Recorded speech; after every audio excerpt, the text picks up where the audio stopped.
Hello everyone, Pineapple here with our last Halloween month video, the second half of Wednesday. Episodes 5 to 8. We had some issues, but the last 4 episodes were pretty solid, so why don't we see where this mystery goes? The puns get worse in You Reap What You Woe, starting as Wednesday ponders the murder her father supposedly committed, and in flashback land we see a little of the story, Gomez with a sword standing above a fallen body, with a young Weems looking up at him. And wow, is she quick to blame Morticia as soon as the sheriff back then comes to ask questions. We may not see much of these young actors, but the couple we do see are quite good as Gomez is taken away and Jesus. Alright, that's enough simping. As this leads into the return of the Addams to Jericho for Nevermore's Parents' Day. The Addams couple are as horny for each other as ever, excited to see their daughter again, while Weems makes another basic-ass speech making sure no one is worried about any sort of danger, and it's nice to see that even the background characters get background parents, like Yoko and Ajax. Sure, their parents don't have personality, but they do have fun designs that fit in. Wednesday is shitty at Weems for making light of Eugene's coma, and her and Enid both dread dealing with their parents. Enid's mum a judgy bitch, and Wednesday just not able to deal with Morticia. The family are happy to see the goth and get worried about Thing, Gomez wondering just how mutilated he is, but as Wednesday tells her story, they're quite happy to hear it. Of course the Addams would be excited about Wednesday being the target of all this shit. Their ability to take things in their stride will always impress me. On the other side, we meet Esther and Murray Sinclair. Esther immediately showing herself as what we assumed, and Murray lovable but quiet, a real teletype. Yeah, what do you guys have a guy who can't talk on your radio show? Oh, he said, I thought we got it. Why do we have a guy that doesn't talk? Oh. While they deal, Xavier and Bianca meet, him eventually apologising for his shit, as both their parents refuse to come, but Bianca's mum teleports in, much to the girls' disgust and fear. Morticia meets with Weems, complimenting her while the principal stews in hatred, and starts criticising Wednesday and using Kinbot's words to have them all attend family therapy. Gomez's fallen enthusiasm hilarious, but they relent in case it is something that will be beneficial to Wednesday. What can it hurt? I mean, to be honest, I've always been a big fan of head shrinking. It's not that kind of head shrinking, mon chéri. Well... They head into town, noticed by the sheriff, who is currently speeding the DNA sample along thanks to Eugene's injury, but is still managing to be a terrible father. At least they care enough about Wednesday to go to therapy with her. It turns out my ironic comment was right, and the sheriff speeds off, as the coroner, a day from retirement, is found having blown his brains out. The family therapy is pretty much only received with any effort by Pugsley, the parents their usual selves, but Wednesday takes the opportunity to seek answers for the whole murder case thing, really setting Morticia off, leading to the whole family storming out and Wednesday going off on her own. Morticia goes on about how Gomez is innocent while not giving any information otherwise, and back at the weather vane we get to see Bianca react to her mother, a psycho in a shitty cult relationship, dead-naming her daughter and using her siren song to empty the cult members' bank accounts, and now threatening her to come home and continue the business, as her song starts losing its potency. What is it with mothers in this show? Morticia always at odds with Wednesday, Enid's mother being a judgmental bitch, Tyler's dead one, and on the better side of things, Eugene having 2 mums. I suppose that's supposed to balance it out? It's a strange theme considering how little these parents actually involve in the story. We get a nice emotional scene, well, emotional in Wednesday's usual way, as she visits Eugene in the hospital, having Thing look out for him. She's jump-scared by Eugene's mums, and desperately bids to escape the awkward situation, and after a nice joke from the only other cop we really meet, the sheriff finds a suicide note saying the coroner covered up Gomez killing Garrett Gates. Or at least that's what they assume. And no contrary evidence is found, as the bubblegum Thing used to block the camera last time they were there is still in place. We get a cool look at the still defaced Crackstone statue as Wednesday follows Morticia to Garrett's grave, as she drops a rose in her own signature way, still being shitty about it as the family head back to the school. Gomez wants to tell the truth, much to Morticia's dismay, and while Lester judges Enid about her wolf status some more, the sheriff comes in to take Gomez down. Thing and Wednesday meet Gomez in visiting hours, learning the story of the jealous boy who obsessed over Morticia, as she was interested in Gomez. But due to the Gates family having pulled into town, nothing could be done against him and his family of bigots. So when he broke into the school, crazed on the night of the Raven, the boys fought to the death, Garrett impaling himself on Gomez's sword in an attack of hubris. But Wednesday calls bullshit. Even so, she gives him a kind pep talk. Wednesday grills the sheriff again, and him not having anything to do with her, telling her Xavier is innocent from the DNA test, and the sheriff gives us the down low on the Gates. All four dead, with the last little sister being missing, presumed drowned. Enid isn't faring much better as her mother tries to send her away to a conversion camp to help her be normal. See, I'm telling you, even the show thinks she's queer. Conversion therapy. It just works. Enid isn't having it and storms off, just as Wednesday meets with a sulking Pugsley, fishing together. Although to them that means using grenades. Just think of me as 5 little Dutch boys. They figure that if Gomez goes to jail, both their parents will go insane from separation, and he sets her on the path to finding the truth, going after her mother in the Nightshade's library. They get a pretty good dialogue about Wednesday's troubles about being in her mother's shadow, but it's quickly dashed away for Morticia to explain what the Nightshades used to be about, protecting the outcasts from the darker normies, started by Goody after she killed Crackstone. After that, they get to the real heart of the issue. Back in Flashback Land, we learn it wasn't Gomez who killed Garrett, but instead in defense of Gomez, as Garrett's crazy eyes and frothing mouth set her off, she was the one with the sword he ran into, Gomez taking the blame. Wednesday somehow picks up on her descriptors of Garrett's mental state and thinks he may have been under Nightshade poisoning, so they go grave digging. Well, Wednesday does, and inside Wednesday finds her evidence, as the only other cop we see takes them in. Also, I love the little smell Wednesday does as she smells the rotted corpse. How very Addams. Wednesday is in hell, being locked in as her parents make out, but she manages to take a piece of the corpse with them, a very clearly poisoned finger, which must have been what the Mortician covered up. Shown to us in Wednesday's visions as Garrett's father was having him put the poison into the Raven. But while attacking Gomez first, the bottle cracked, covering and poisoning him. The next day, the Addams girls get an in with the mayor and show him the evidence, so after some more threats, he confirms their suspicions and the cover-up's existence due to the family standing, having been endorsed by Garrett's father, landing him mayor in the first place. They get their outcome and actually manage to have a heart-to-heart about the visions, Morticia giving us some explanation about them. Her visions being positive, but due to her disposition, Wednesday getting warnings of death and danger. And that the visions will be unpredictable until a spirit of the family's past comes to help. Gomez and the sheriff have a very short and stilted, at least from the sheriff, conversation, endorsing the Goth's relationship with Tyler, and the family share a group hug while the mayor looks over the Gates files intently. At the end of the parents' meet, Enid kindly tells her mother to fuck off and that her being gay isn't just a phase.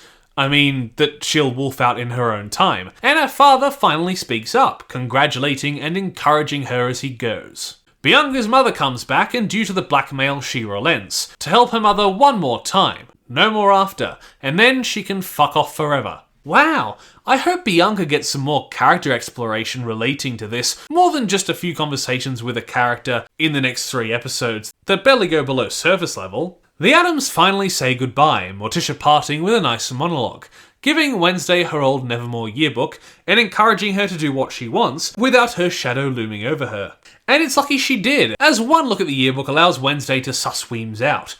Rowan's father having allowed the cover-up to keep the family, Rowan and the school in a flattering light, attempting to intimidate the fuck out of this teenager as Wednesday twists the knife of her pretty words in by mentioning Eugene right back at her, as her shapeshifting abilities are revealed. And while this is happening, someone vandalizes the lawn with fire. Another decent episode with nice character interactions on all fronts, except for Weems, who spends too much time threatening teenagers. But it does go around in circles a little as we go back to the same flashback with little changes like 4 times. It's a clever unveiling of the truth, but it could have had a little more variation. Now in Quid Pro Woe, Jesus. Wednesday attempts to summon Goody to get her powers working properly, but fails as Enid arrives, attempting to help but not getting far.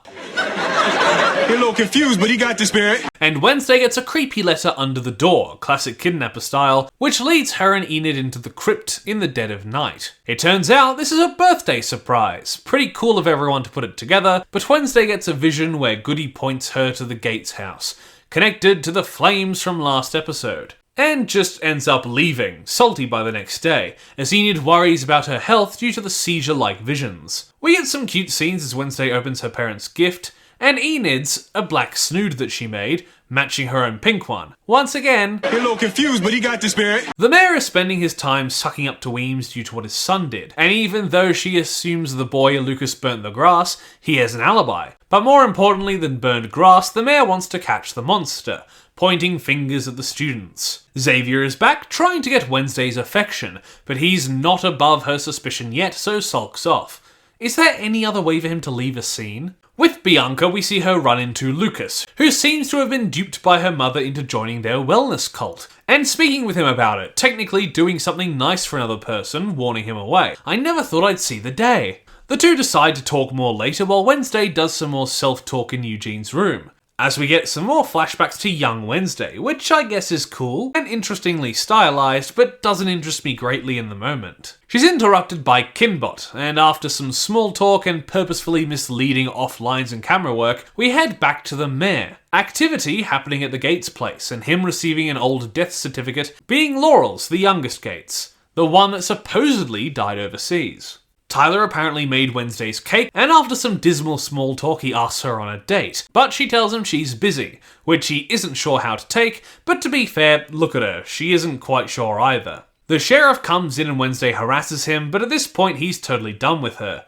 Wednesday, not knowing where the house in her vision is, goes to Xavier, who also drew the Gates mansion's gates from his dreams, much like the creature, but with much more detail. Wait, holy shit, is the picture a metaphor? The gates to the Gates house? Xavier can tell her all about the Gates house, but Thing comes across a painting he did of her, which I don't think anyone is quite sure of her reaction to, but it's animated well with his powers, and Wednesday leaves, as Bianca goes to the weather vane meeting Lucas. It's interesting from Bianca's side, but honestly, I'm not interested in Lucas at all, even with all his regretting of bullying and outcast insulting. Which is a good comparison to Bianca and her bitchy ways, her realising she also wants to be better, which is interesting, adding layers to a character that could have just been Chloe from Miraculous. But I just can't come to care about the mayor's pouting son. Wednesday visits the house in the day, but her investigation is interrupted before it begins as the mayor comes out, the goth hiding in the boot of his car as he drives back into town calling the sheriff as he's apparently solved the mystery. But as he crosses the road after, apparently a half a day time skip,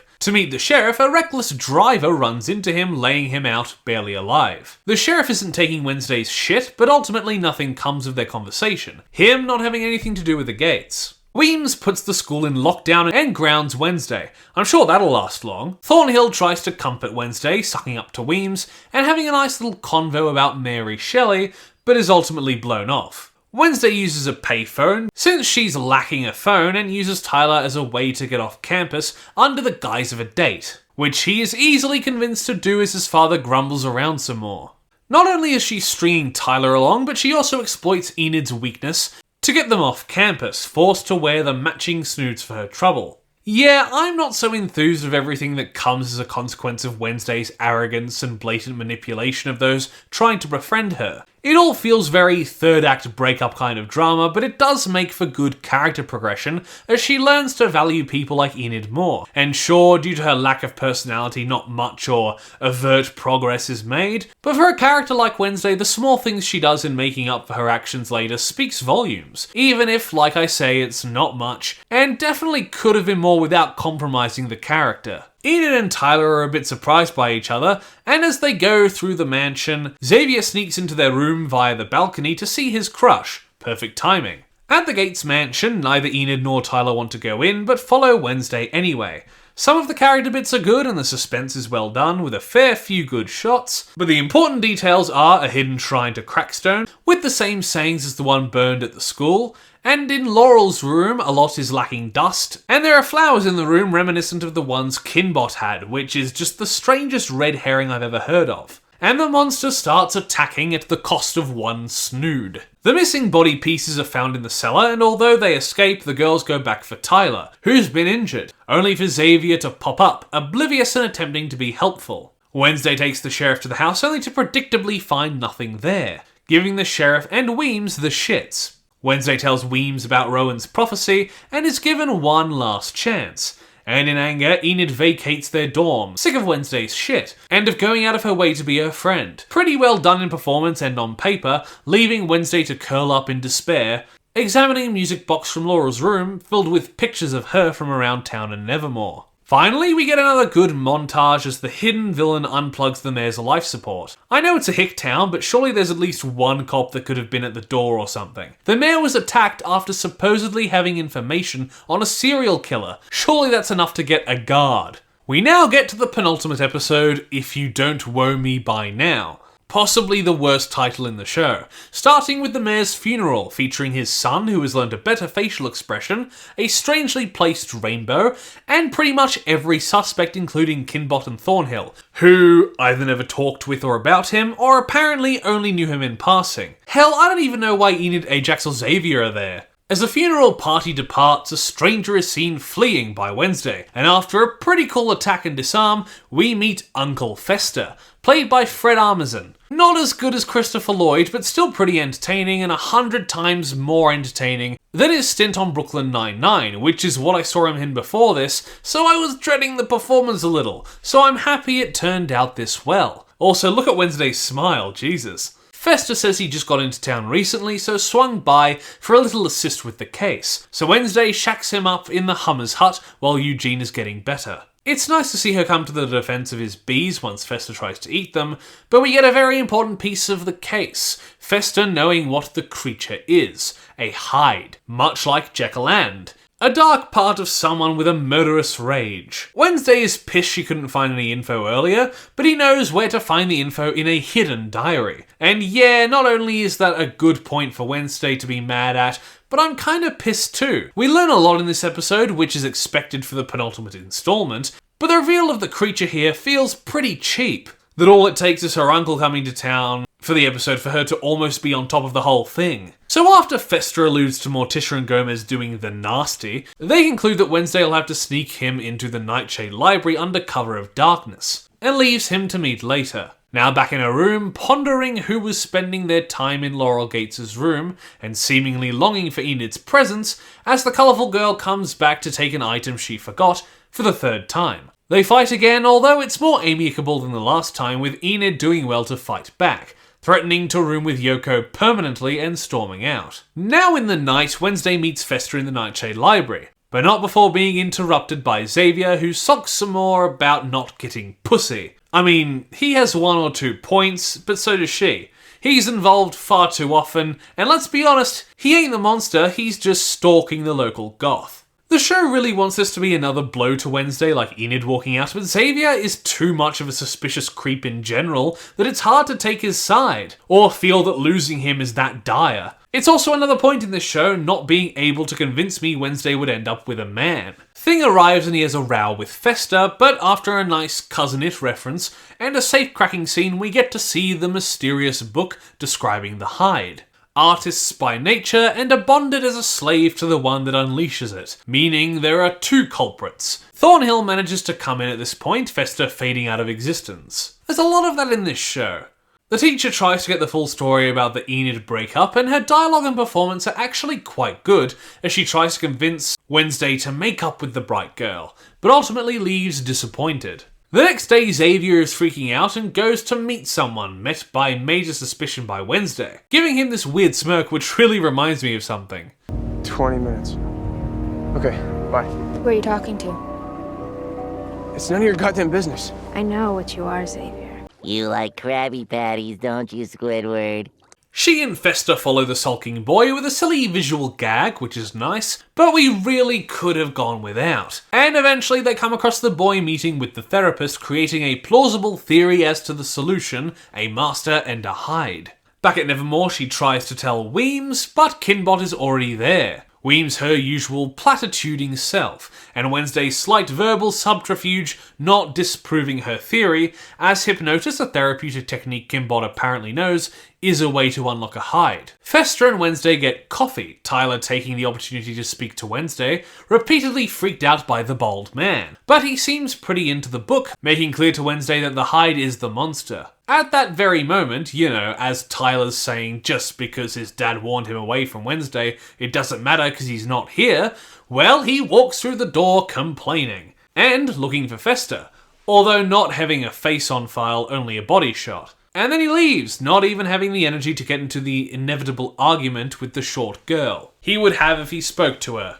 Tyler still wants to date her, he's really into the idea for some reason, guess he has no self-preservation instinct, setting it up at Crackstone's crypt, so she has no excuses. Wednesday, about to leave, finds an item that Enid had come to get, and she leaves Thing guarding the diary. So this is a distraction? Ooh. Tyler gets her a black rose and has filled the crypt with lights, a picnic, and torture, or known to Wednesday as Legally Blonde. An A+ for effort. Meanwhile, the cops find Fester's comedic bike, and just as the couple are about to have a romantic kiss, the police burst in hunting for Fester. But the sheriff is ready to leave and forget it ever happened as soon as he realizes what the two were doing. And also, the crypt is apparently on an island, which I may be mistaken on, but it looked like it was on the same landmass as the start of the Per Cup race, it just being downriver. Wednesday comes back to find her room ransacked, and Thing impaled on the wall. She rushes the injured hand to Fester, ready for emergency revival, cleverly using Fester's electricity, and this may be the best emoting Jenna gives in her performance as Wednesday despairs and rages. And sure, like all her emotion, it's not much, but as I said before, the lack of emotional response throughout makes these moments far more impactful. Wednesday vows torture and vengeance against whoever it was, but as soon as she returns, she's interrogated by Thornhill and Weems. Weems knowing of the diary, and Wednesday accusing her of knowing about the Hyde all along. And that, plus her immediately and almost patronizingly dismissing Thornhill, really does the woman no favours. She reveals that Hydes have been banned from Nevermore, so once again, she was just covering her ass by not telling anyone. But if Hydes are banned, that rules out anyone at the school. So how does that impact the school? Sure, it may put a less than favourable light on outcasts in general, but what do you think's better? The school assisting in catching the killer, or waiting for 50 bodies to pile up and then someone eventually realising it's an outcast? Wednesday is intercepted by Bianca the next day with evidence from the mayor's kid. The mayor's suspicions about Laurel seemingly proven, as something on Outreach Day, like perhaps recognising her, spurred him to investigate. The Gates house purchased by Laurel under an anagram, presumably also a character we already know. And Wednesday assumes she knows the identity, barging into Kinbot's office. But let's be real, there's no way it's Kinbot and Xavier. We saw Xavier at their dorm room, and it's unrealistic that he would find them, turn into the Hyde and then attack. Plus, his DNA didn't match, so it's obviously not them, making it pretty obvious as to who it is. Weems, because she's been such an asshole this whole time.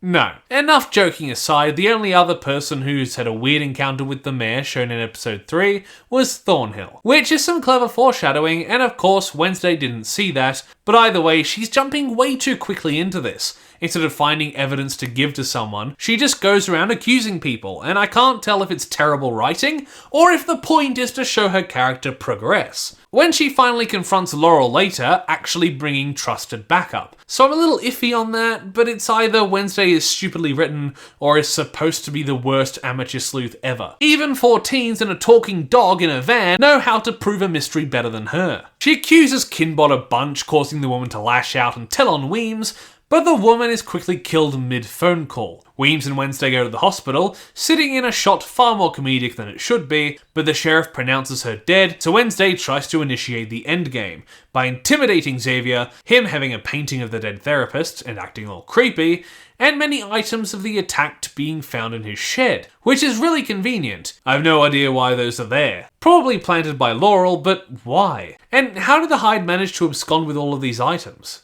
The sheriff actually thanks Wednesday for the help, and as she returns to her room, Enid decides to move back in because she thinks Wednesday and Thing'll get themselves killed. But she isn't the only one to step up. In her small ways, Wednesday changes and welcomes the girl back. Enid asks about the date with Tyler, which spurs Wednesday to go see him. But as they kiss, I still don't buy it, she gets a vision of Tyler killing Kimbot himself, being the Hyde, so she books it out of there ready for the finale. Yeah, at this point the mystery itself will come to a satisfying conclusion, but a lot of the circles this episode goes around in are a bit too contrived, once again relying on a lot of flawed character decisions, which isn't bad, but can be frustrating on a second watch. Alright, now it's finale time, with a murder of woes. Yeah, they definitely gave up on these titles halfway through. The episode opens with Wednesday already reconfronting Tyler, laying out all the evidence and accusing him, figuring out that Tyler was distracting her while Laurel was working behind the scenes, but still assuming Kinbot was the master. She actually smartened up and didn't come alone, the Nightshades ganging up on him and Bianca using her siren song to capture him. They chain him up in Xavier's den, and Wednesday gets ready to torture the info out, him being a Hyde making sense, as his mother was one too. But most of the Nightshades pussy out at that point, getting Weems and the cops involved. At his home, the sheriff is reviewing Kimbot's files on Tyler, meaning he might have even figured out what Tyler's doing. Wednesday accusing him, but he's all too happy to use Xavier as the convenient escape he is. Wednesday's about to leave the police station, but against the sheriff's wishes, Tyler confronts her, making it very clear she was right. But now, no one will believe her. Why are you telling me this? Because no one will ever believe you. Props to the actor for being able to be so creepy as he describes himself as the Hyde, but let's be honest, he's been a little creepy this whole time, starting off as just a weird guy with a masochistic streak as big as Xavier's, but you do see moments of it clear in retrospect, and only slightly off-putting on your first go around, so it's at least pretty believable. Weems is freaking out about the situation and kicks Wednesday to the curb, but both have solid arguments.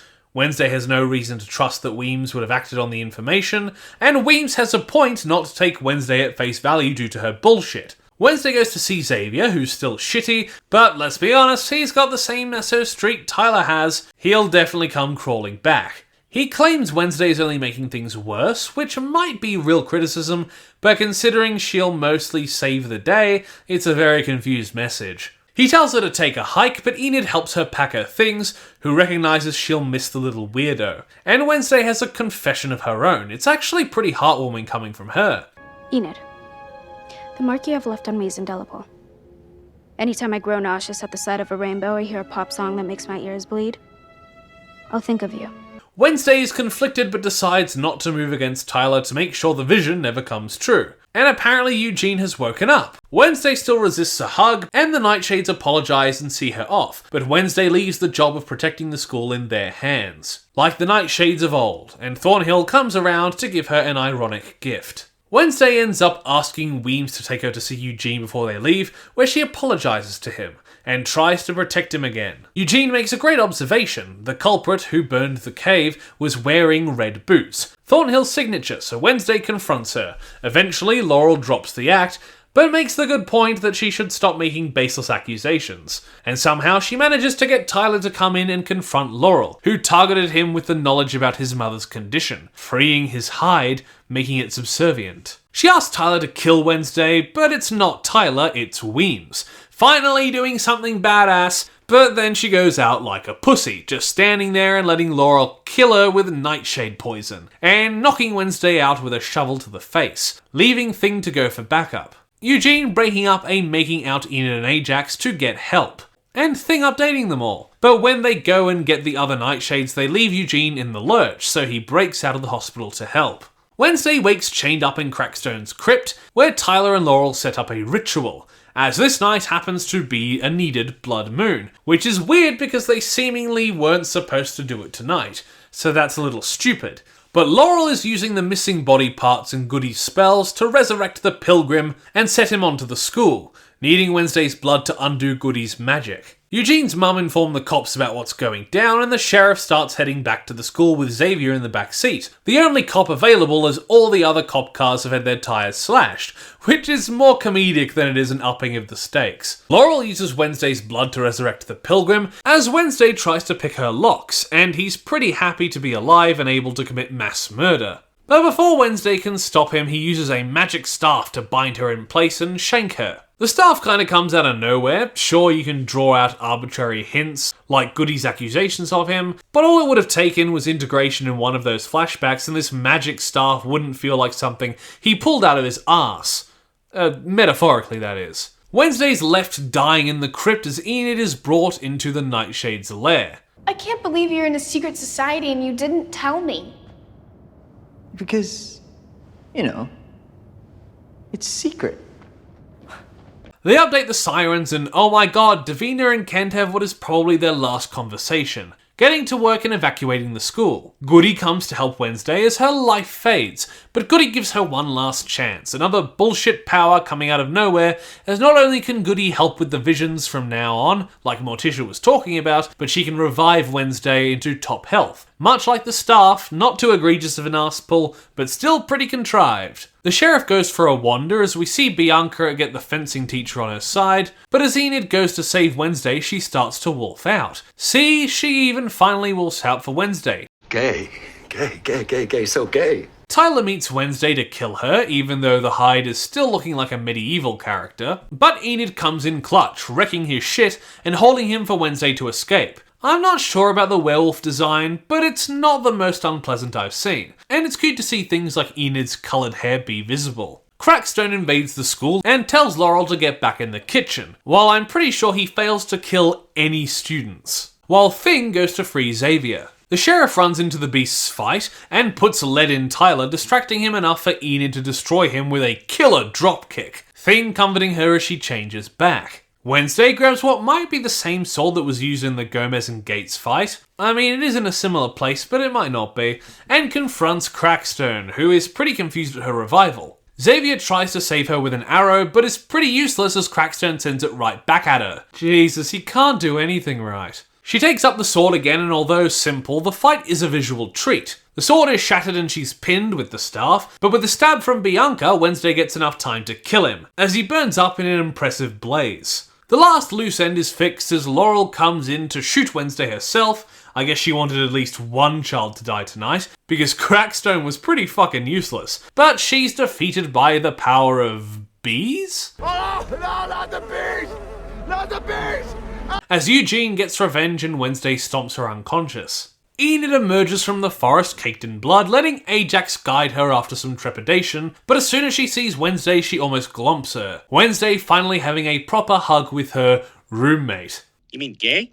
They pack their things for a holiday, letting the school have time to induct a new principal, as Wednesday finishes her novel, and in Weems's office, her and Enid recollect on how they'll miss her and how good she really was. Bitch, no! She was an antagonistic asshole who cared more for one school's reputation above stopping a murder spree. Surely there are other outcast schools around. It's not like the town where many outcasts were famously slaughtered is the only place to put a school of them. That's like saying, you know where the best school to put a bunch of Ukrainian children is? Chernobyl! They leave and Enid wants Wednesday to visit her, while she and Bianca depart amicably. And Xavier, back on his crush, gives her a phone so they can stay in contact, which is immediately contacted by a stalker number as she leaves school, which I can predict will unfortunately probably be a new character because, come on, this show can't handle its sidecast now. No way her stalker turns out to be Divina or Ajax. And honestly, I don't think they're bold enough to make it, say, Bianca or Enid. Also, if you look at Lurch as they leave the school, his eye colour and small other facial features seem different. A continuity error?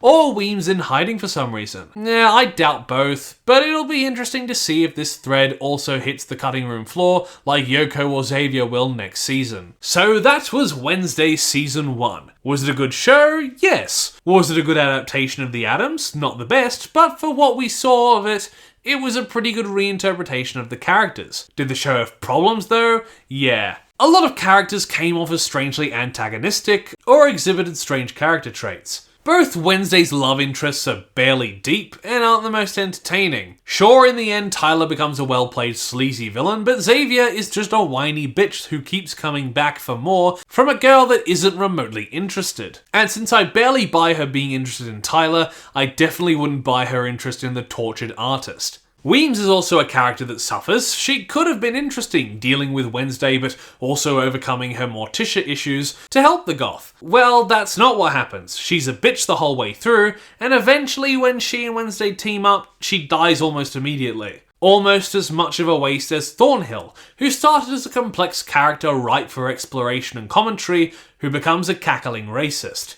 Wednesday herself overcomes her more abrasive traits, which is a great through line mostly explored through Enid and Thing. Sure, it could have been paced much better, but the idea and performance is there to pull it off. Enid herself being the best character of the show. Also very well played, maybe that's why I subscribe to the idea of these two being totally lesbians. They're just my favourite two characters of the show. No, there's definitely subtext.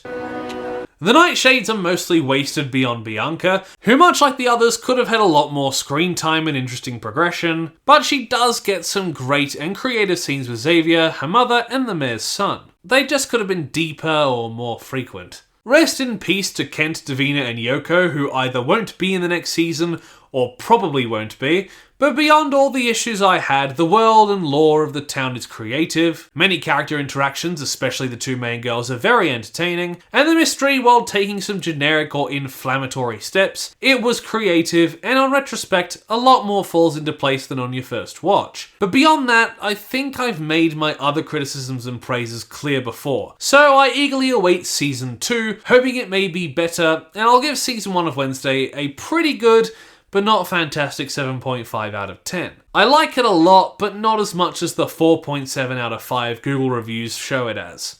Thank you everybody for watching my final review of Wednesday until the next season. Let's all cross our fingers for more Divina content, and please like the video if you liked it, comment down below if you wish, or if there's something you want me to check out on the channel, and consider subscribing to the channel, and if you do, ring the notification bell so you're told every single time that I make an upload. Once again, thank you for watching, and I will see you in the next review. Bye! Toast. A little piece of toast. Because there's so much to choose from. There's brown bread, white bread, all sorts of wholemeal bread. It comes in funny packages with writing on the side.